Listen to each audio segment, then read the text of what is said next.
இனிமே கண்ணை மூடிட்டு கடலை எண்ணெய் வாங்கலாம்.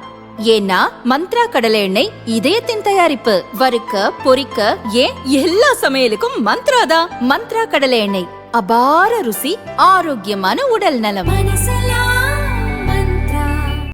ஆட்சியில் பங்கு 6 அமைச்சர் பதவி 41 சீட் கேட்டு திமுக தலைமைக்கு காங்கிரஸ் தலைவர்கள் நெருக்கடி கொடுத்து வருவதால் தமிழகத்தில் திமுக கூட்டணியில் சலசலப்பு நிலவுகிறது.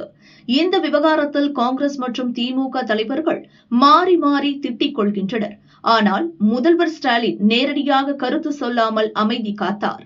இந்நிலையில் சென்னையில் நடந்த இந்தியா டுடே நிகழ்ச்சியில் பங்கேற்ற முதல்வர் ஸ்டாலின் ஆட்சியில் பங்கு கொடுப்பது தமிழகத்திற்கு ஒத்துவராது என திட்டவட்டமாக சொன்னார். இது எங்களுக்கும் தெரியும், காங்கிரஸ் தலைமைக்கும் நன்றாகவே தெரியும். இடையில் சிலர் குழப்பம் ஏற்படுத்த திட்டம் போட்டு சதி செய்கின்றனர். கூட்டணியில் முறிவு ஏற்படுமா என சில கட்சிகள் காத்திருக்கின்றன. அதெல்லாம் நடக்காது. திமுக காங்கிரஸ் கூட்டணி தொடரும் என முதல்வர் ஸ்டாலின் கூறினார். ஆட்சியில் பங்கு என்ற சர்ச்சைக்கு முதல்வர் ஸ்டாலின் முற்றுப்புள்ளி வைத்த நிலையில் அவரது கருத்துக்கு உடனடியாக சுட சுட பதிலடி கொடுத்தார் விருதுநகர் காங்கிரஸ் எம்பி மாணிக்கம் தாக்கூர்.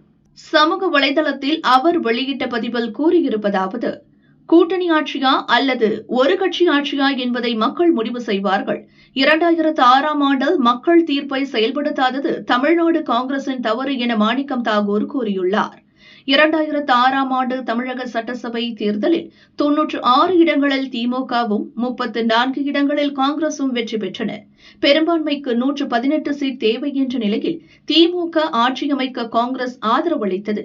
அப்போது கூட்டணி என்ற வாதத்தை கருணாநிதியிடம் வைக்காதது தமிழ்நாடு காங்கிரஸ் செய்த தவறு என்பதை சுட்டிக்காட்டித்தான் மாணிக்கம் தாக்கூர் இன்று பதிவிட்டுள்ளார். காங்கிரஸ் கட்சிக்கு அதிக தொகுதிகள் தர வேண்டும், ஆட்சியில் பங்கு தர வேண்டும் என மாணிக்கம் தாக்கூர் தொடர்ந்து கூறி வருகிறார். அமைச்சர்களையும் திமுக முன்னணி தலைவர்களையும் நேரடியாக தாக்கி வந்தார்.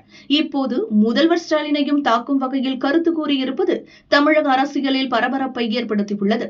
திமுக காங்கிரஸ் கூட்டணியில் மோதல் நீடிக்கிறது என்பது வெட்ட வெளிச்சமாகியுள்ளது.